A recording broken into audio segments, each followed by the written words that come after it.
In Hollywood, a TV star can be on top of the world and lose it all in a single decision. One clash, one scandal, one demand too many, one miscalculation.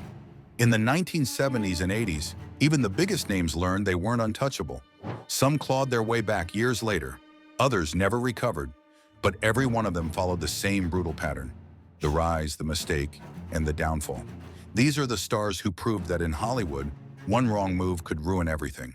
Before we dive in, hit subscribe for more retro TV flashbacks, and tell me in the comments if I missed an actor who fell from grace. Suzanne Somers. By 1980, Suzanne Somers was TV's it girl, magazine covers, fan clubs, and a top 10 Nielsen hit. As Chrissy Snow on Three's Company, she was a household name and a network goldmine. But going into season 5, Somers made one move that changed everything. She asked for equal pay. While co-star John Ritter earned $150,000 per episode, Somers made just $30,000. She pushed for parity and a share of profits. ABC's response was brutal. In their eyes, Ritter was the irreplaceable star. Somers was expendable. To make an example of her, they slashed Chrissy Snow's role down to awkward phone call cameos, then wrote her out entirely. Overnight, Hollywood painted her as greedy and difficult. Somers remembered the exile clearly. "I was ostracized, so I went away." Her husband and manager Alan Hamill later said network brass made a calculated move to scare off other women. They wanted to make an example out of Suzanne. They wanted everyone in the industry to see what happens if you ask to be paid fairly. The fallout was immediate. Somers went from being one of TV's hottest stars to a virtual nonentity. She couldn't get hired. Casting directors stopped calling. She later admitted, "When I was fired, I was on the #1 show in America, and I couldn't get a job. It was like I had leprosy." It took years of reinvention to claw her way back. She staged Vegas shows, built an empire out of books, fitness, and eventually the Thigh Master, turning herself into a one-woman brand. Only in the 1990s did she return to sitcom stardom on Step by Step. But even decades later, she described the scars of that Hollywood exile. "When I got fired, no actress asked for equal pay again for a decade. They were all too scared." Valerie Harper. Valerie Harper was TV royalty. As Rhoda on The Mary Tyler Moore Show in Rhoda, she won 4 Emmys and built a fan base that adored her. By 1986, she had her own NBC family sitcom. Valerie, built entirely around her name and star power. But one move changed everything. She pushed back for more.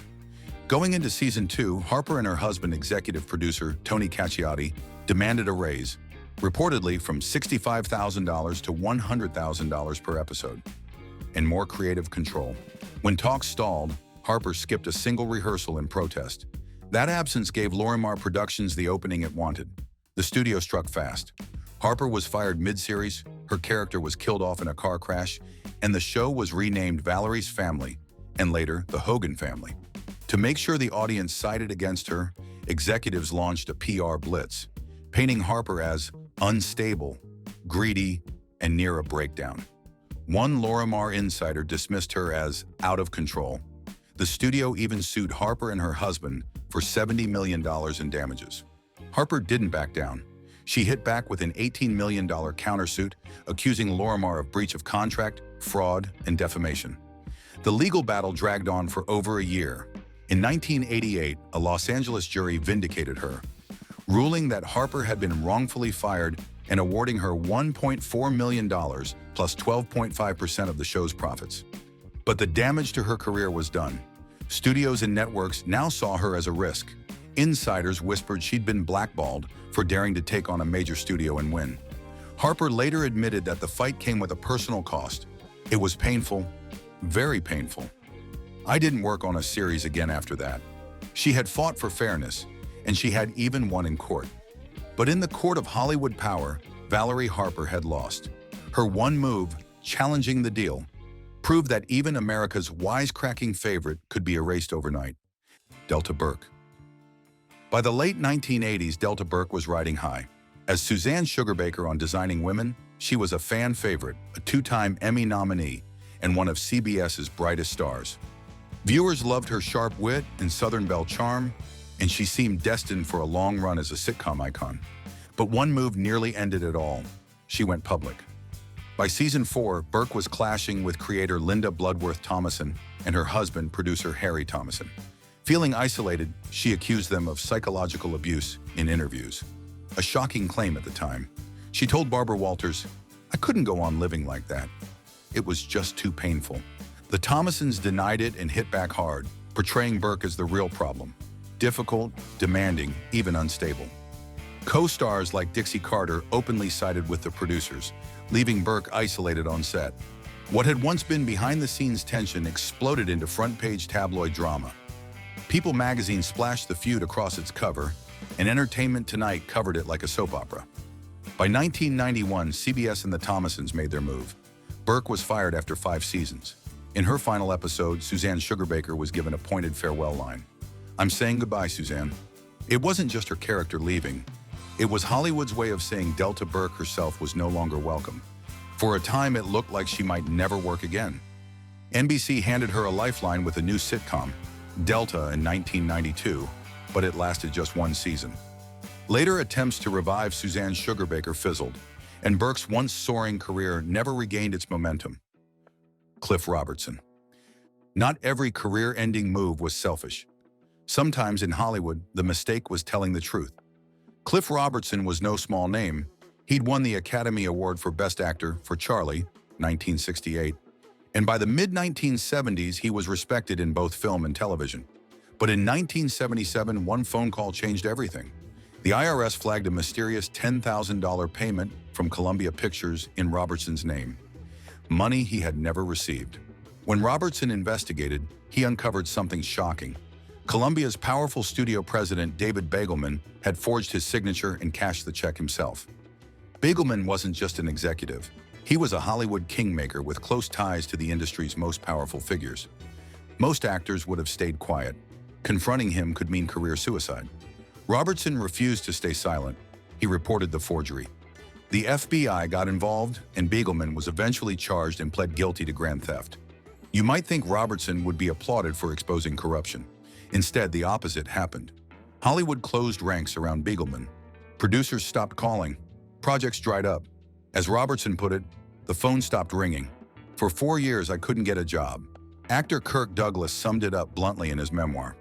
This is the town where Cliff Robertson exposed a thief, and he got blacklisted while the thief got a standing ovation. He wasn't exaggerating. After pleading guilty, Begelman received a suspended sentence, and within 2 years was hired again as head of MGM. Robertson, meanwhile, was persona non grata. For nearly 5 years, Robertson survived on scraps. His once bright career sidelined while the man who had robbed him was welcomed back into the fold. He eventually fought his way back with projects like Brainstorm, 1983, and decades later, a new generation knew him as Uncle Ben in Spider-Man, 2002.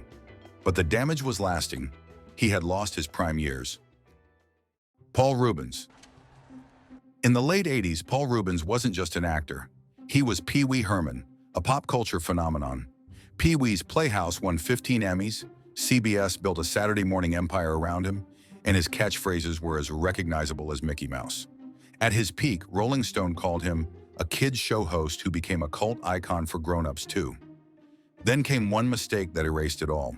On July 26, 1991, Reubens was arrested for indecent exposure at an adult movie theater in Sarasota, Florida. The story exploded across national headlines. Overnight, Pee Wee went from beloved to disgraced. CBS acted immediately. Within 48 hours, the network pulled all remaining reruns of Pee Wee's Playhouse from its Saturday lineup.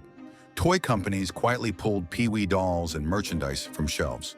The Walt Disney Company, which had a Pee Wee video in its MGM Studios tour, removed it the same week. The media piled on. Late-night comedians made him a nightly punchline. Saturday Night Live ran a cold open mocking his arrest. As Reubens later recalled, it was devastating.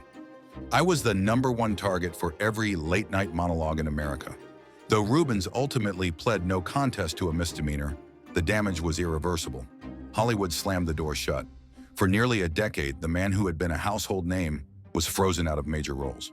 It wasn't until the late 90s that he tiptoed back with small parts in Mystery Men, 1999, and Blow, 2001. Slowly, nostalgia softened the blow. By 2016, Netflix bankrolled Pee Wee's Big Holiday, and audiences embraced him again. Paul Rubens' career eventually recovered, but the lesson was clear. One off-screen scandal was enough to make a star vanish overnight. Fred Rerun Barry. In 1976, Fred Barry shot from obscurity to stardom as Rerun on What's Happening. His dancing, his energy, and his charm made him the breakout star. By the end of the 70s, Rerun was a household name. After a few quiet years, Barry got a dream second chance in 1985 with the revival What's Happening Now. The original cast reunited, the show was a hit, and Barry was back in the spotlight. Then came one mistake. He demanded more money than his co-stars. Barry insisted on a raise that would put him at the top of the pay scale, assuming the show couldn't survive without Rerun. The producers proved him wrong. They fired him before season 1 was even finished, and the show carried on without him. The consequences were devastating. Barry was branded greedy and unreliable, and his career collapsed. He admitted later that fame and money had fueled his addictions. "I was a millionaire by 29, and I blew it all." The big roles never returned. He survived on cameos, convention appearances, and eventually found purpose as a minister and motivational speaker. When Barry died in 2003 at just 52, obituaries remembered the joy he brought and the career he lost with one ill-timed demand. McLean Stevenson. For some, it wasn't a scandal or bad behavior, just a career choice they thought would make them bigger stars, but it didn't work out. Take McLean Stevenson, for example. In the mid-1970s, Stevenson was riding high as Lieutenant Colonel Henry Blake on MASH.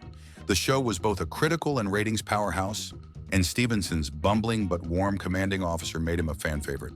Viewers loved Henry Blake's everyman humanity, and the role made Stevenson a household name. But in 1975, he made one fateful move. He quit. Convinced he could become a solo star, Stevenson walked away from MASH at the height of its success. The producers didn't just let him go. They made television history by killing off his character in a shocking plane crash finale. Millions of viewers were stunned, and some even wrote angry letters. For audiences, it was one of the most heartbreaking moments in TV history. For Stevenson, it was the end of his prime. What followed was a brutal fall. He headlined the McLean Stevenson Show in 1976, canceled after just one season. Then came Hello Larry in 1979, a sitcom so widely panned it still makes worst of all time lists. Stevenson bounced through several other short-lived projects, each one failing faster than the last. Instead of proving he could carry a series, he became a punchline for network flops. Years later, Stevenson admitted he regretted leaving.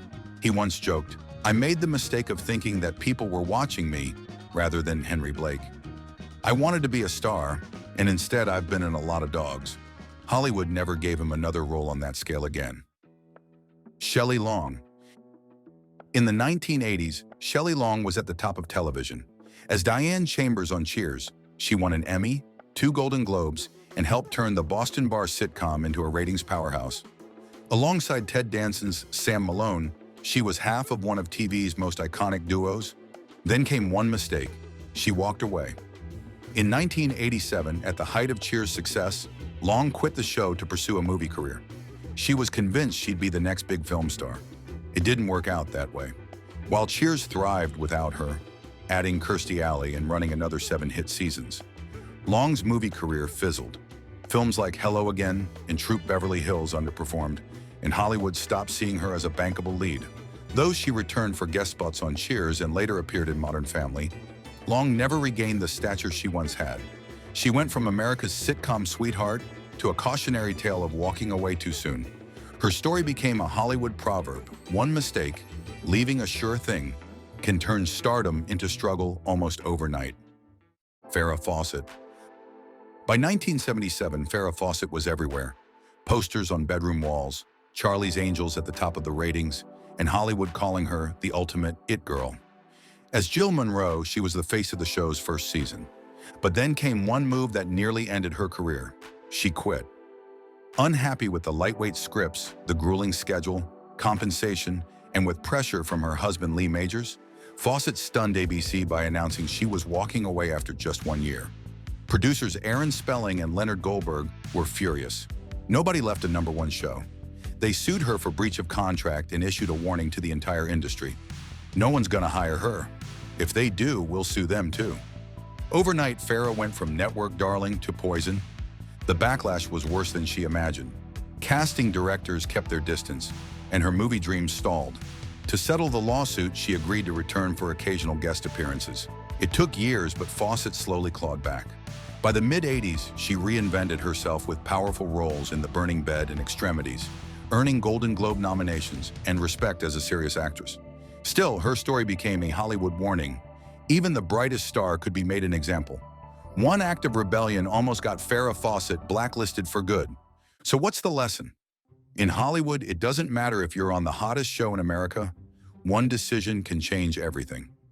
Suzanne Somers asked for fairness. Valerie Harper stood her ground. Cliff Robertson told the truth. Some bounced back. Others never did. But every one of them proved the same thing. In show business, you're never just one roll away from the top. You're also one wrong move away from exile.